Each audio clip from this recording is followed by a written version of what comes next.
Zawadi's back arched off the black silk sheets as Kang Tae-jun's mouth burned a path down her throat, teeth scraping the frantic pulse that now belonged to both brothers. Behind her, Min-jae's hand slid between her thighs, slow, merciless, drawing a broken moan from her lips that echoed off the penthouse windows. "Say it again," Tae-jun growled against her skin, hips pinning her in place. "I'm yours," she gasped, I'm yours. nails raking Min-jae's shoulder as he pushed deeper, stealing her breath. Both of yours. Forever. Forever. 2 dragons claimed 1 flame, and she was already burning alive. But hey, before we dive in, don't forget to hit that like button and subscribe so you won't miss out on more intense stories like this. Stick with us to the end. I promise you won't want to miss what's coming. 6 months earlier. The first time Zawadi Wanjiku saw the Kang brothers, she was on her knees scrubbing blood off a casino floor in Busan.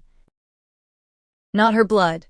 Some drunk idiot had lost 30 million won at their private baccarat table and decided to pull a knife. Tae-jun had broken the man's wrist with one hand, while Min-jae calmly wiped a speck of blood from his cuff. 30 seconds later, the idiot was being carried out, still screaming. The twins hadn't even raised their voices. That was the night her father's death went from dangerous to fatal. Now, 6 months later, she stood in their Gangnam penthouse wearing nothing but one of Tae-jun's white dress shirts, sleeves rolled to her elbows, hem brushing mid-thigh. The city glittered 48 floors below like scattered diamonds on black velvet. Tae-jun leaned against the kitchen island, shirtless, low-slung sweatpants riding dangerously on his hips, watching her like she was the only thing worth looking at in the entire capital. "You're staring," she said, voice still husky from last night. "You're breathing," he answered. "Same thing." Min-jae walked in from the gym, towel around his neck, sweat glistening on the sharp lines of his chest. His eyes flicked from her bare legs to his brother and back again. "She's wearing your shirt again. She looks better in it. She looks better out of it." Zawadi felt heat crawl up her neck. 6 months ago, she would have died before letting either of them talk to her like this. 6 months ago, she'd been a journalism student who thought loan sharks were the worst thing in the world. 6 months ago, she hadn't known what it felt like to be wanted by 2 dragons who would burn the city down before letting anyone touch her. Tae-jun pushed off the counter, stalked toward her. "We have a meeting tonight. Incheon. All 5 families." Her stomach tightened. "I'm coming." It wasn't a question anymore. It hadn't been for weeks. Min-jae's smile was slow and lethal. "You're not just coming, baby. You're walking in on our arms wearing the red dress. They need to see what happens when someone tries to take what's ours." She remembered the last time someone tried. 3 weeks ago, a white tiger lieutenant had grabbed her wrist in a Mapogu alley, whispering that the Kang brothers would tire of exotic pets soon enough. She'd broken 2 of his fingers before Tae-jun put a bullet in his knee, and Min-jae carved the black dragon mark into his cheek with a scalpel. They hadn't let her out of their sight for 4 days after that. She'd never felt safer. Tae-jun's hand slid into her curls, tilting her head back. After the meeting, he murmured against her lips, "We're taking you to the yacht, just the 3 of us. No guards, no phones. I want to hear you scream my name over open water." Min-jae moved behind her, lips brushing the shell of her ear. And mine. At the same time. Her knees almost gave out. This was her life now. 2 of the most feared men in Korea, and they lived for the sound of her moaning their names. She never wanted to wake up. The Incheon warehouse smelled of salt, rust, and barely contained violence.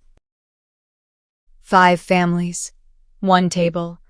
30 armed men trying not to look nervous. Zawadi walked between Tae-jun and Min-jae in the crimson silk dress that clung like liquid fire. Heads turned. Guns shifted. She felt every stare like fingers on her skin. Park Soo-jin, the only other woman at the table, lifted an eyebrow in greeting. Lee Dong-hyun, head of the White Tigers, couldn't hide the hunger in his eyes when they landed on Zawadi's throat, marked with 2 fresh bruises shaped like twin mouths. Taejun's hand settled possessively on the small of her back. Min-jae's fingers brushed the bare skin of her upper arm, light but unmistakable. Message received. Touch her and die screaming.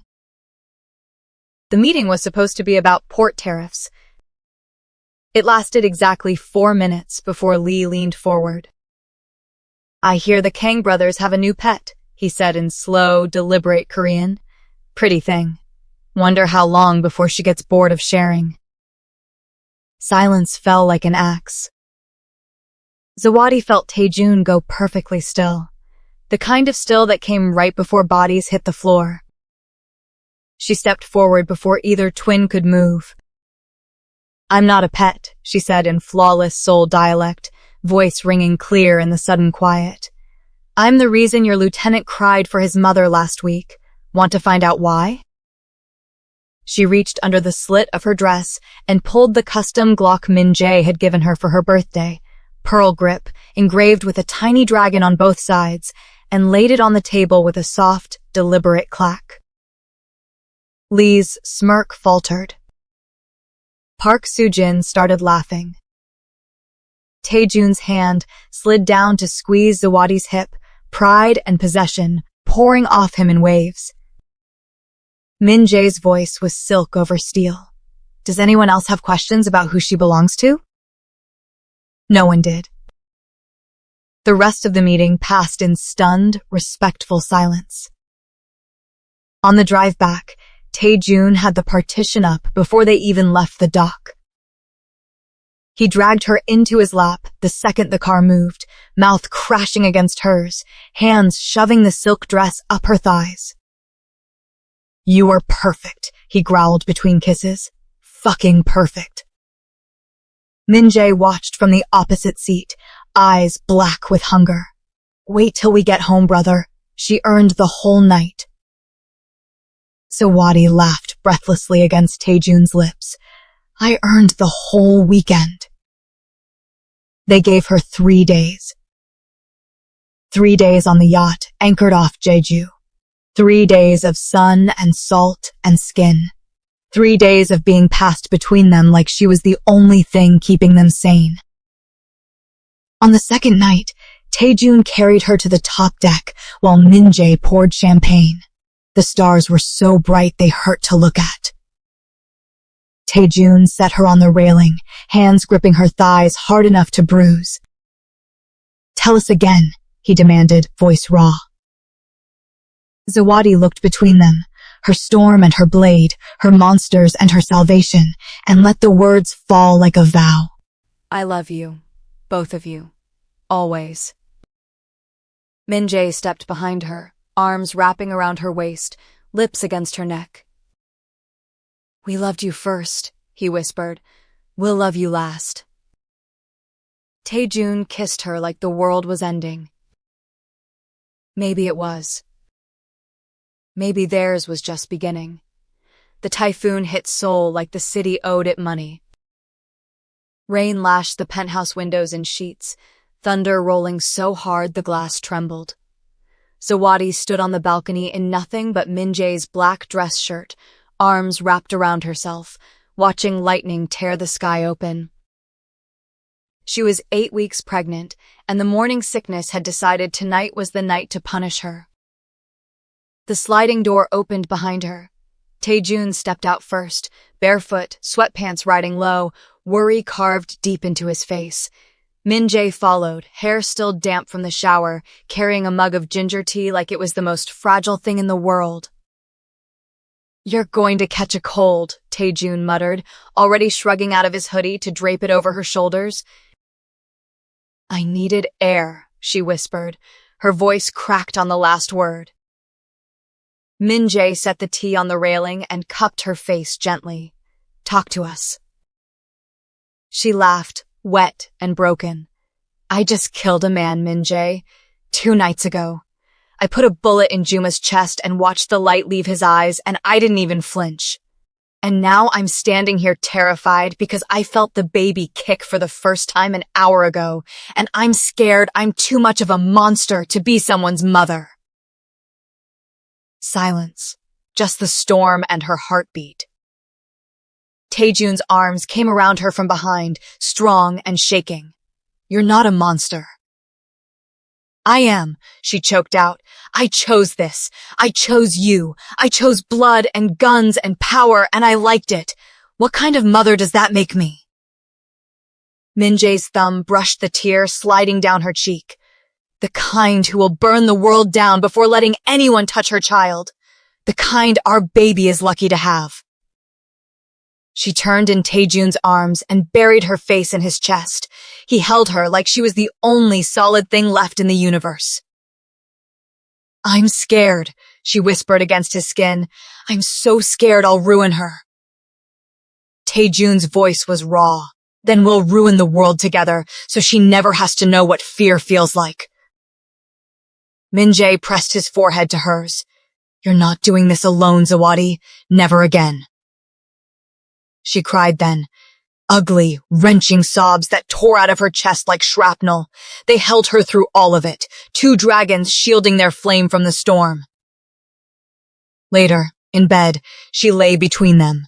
Taejun's hand splayed protectively over the small curve of her stomach. Min-jae's fingers laced through hers. "I want to name her Asha," she said into the dark. Min-jae kissed her temple. "Hope." Taejun's lips brushed her shoulder. "Perfect." The next morning, the city woke up to headlines. White Tiger remnants wiped out overnight. Entire leadership found dead in safe house. No suspects. Zawadi read it on her phone while eating mango slices Min-jae had cut for her. She looked up at the twins standing at the kitchen island, both pretending to be very interested in their coffee. "You didn't have to kill all of them," she said quietly. Taejun met her eyes without flinching. "They looked at you wrong once. That was enough." Min-jae's voice was softer. "They would have come for the baby. We ended the bloodline. It's done." She should have been horrified. Instead, she felt safe. The kind of safe that came from knowing 2 men would literally slaughter an army for her and the life growing inside her. She set the phone down and walked over, sliding her arms around both of them. "Thank you," she whispered. Taejun kissed her hair. Min-jae kissed her forehead. "Anything for you. Always." 2 weeks later, she walked into the most important meeting of her life wearing a midnight blue hanbok dress that hid the growing curve of her stomach and carried death in her smile. The 5 families, what was left of them, sat around the table in the old tea house in Bukchon. Park Soo-jin was already there, legs crossed, sipping barley tea like she owned the place. Zawadi took her seat between Taejun and Min-jae without waiting to be invited. Lee Dong-hyun's cousin, the new white tiger head, opened his mouth to protest. Zawadi cut him off.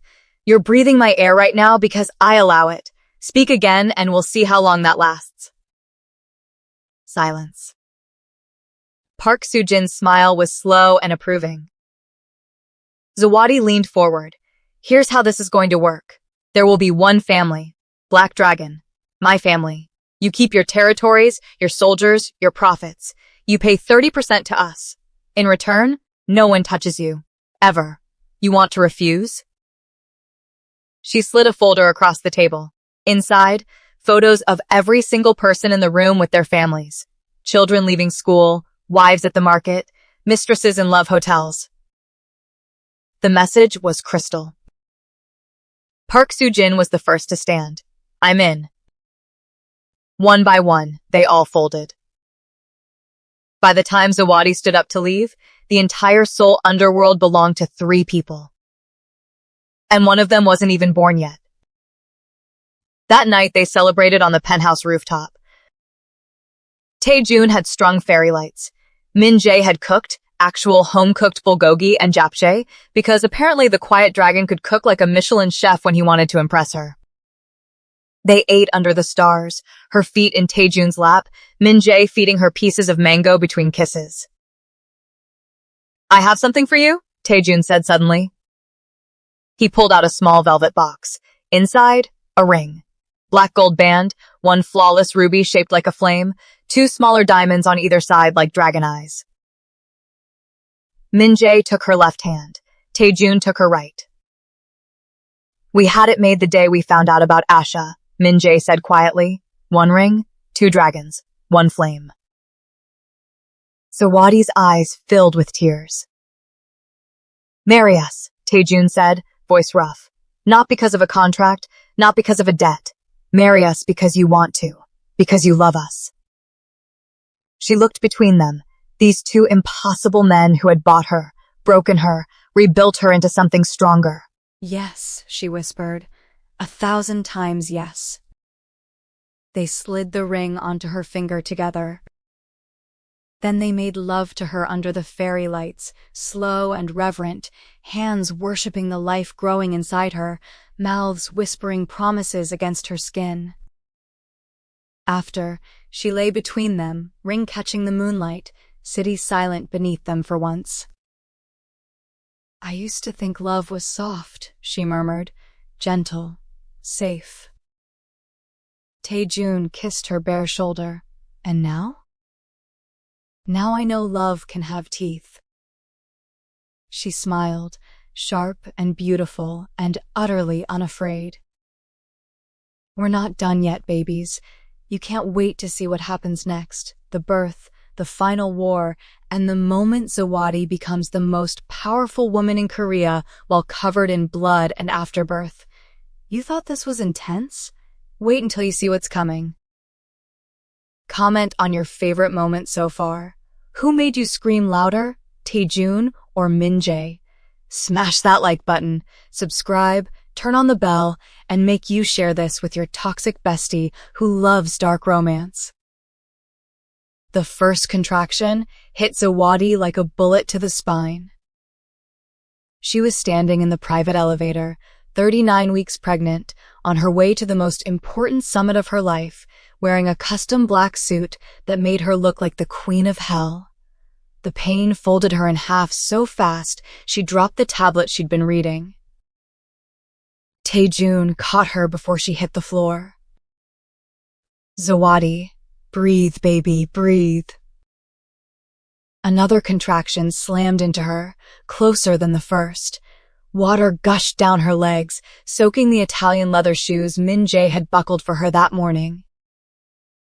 Fuck the summit, Min-jae snarled, already hitting the emergency button. Hospital, now. The elevator lurched to the penthouse level instead. Their private medical team was waiting. 2 doctors, 3 nurses, everything ready in the master suite because the twins had refused to let her give birth anywhere but home. Taejun carried her the whole way, whispering Swahili prayers against her temple while Min-jae barked orders in Korean sharp enough to cut glass. They laid her on the reinforced bed, silk sheets already swapped for medical pads. The lead doctor checked her. 8 centimeters. This baby is coming fast. Zawadi laughed through the pain, delirious. Of course she is. She's a Kang. Another contraction ripped a scream from her throat. Outside, the typhoon that had been threatening all week finally broke over Seoul. Labor lasted 4 hours. 4 hours of Zawadi cursing in 4 languages, gripping Taejun's hands so hard she left bruises, Min-jae counting her breaths like a metronome, both of them crying when she begged them to make it stop. And then there was a final, burning push, and a piercing cry split the storm. Asha Kang came into the world at 3:17 a.m., slick and perfect and furious, with her mother's deep brown skin and her father's storm gray eyes. Taejun cut the cord with shaking hands. Min-jae wrapped their daughter in a blanket the color of dragon scales and laid her on Zawadi's chest. Zawadi looked down at the tiny, fierce face and sobbed. "She's ours," she whispered. "She's really ours." The twins climbed onto the bed, surrounding her, surrounding their miracle. They stayed like that for an hour, just the 4 of them and the storm. Then the phone rang. Min-jae answered the speaker, still cradling Asha against his bare chest. Park Soo-jin's voice was tight. They hit the summit. Lee's cousin went rogue. It took 20 men. They're saying the Black Dragon is weak now. New baby, exhausted queen. They're coming for the penthouse. Zawadi's eyes snapped open. The soft, exhausted mother vanished. In her place sat the woman who had unified Seoul's underworld with nothing but a smile and a gun.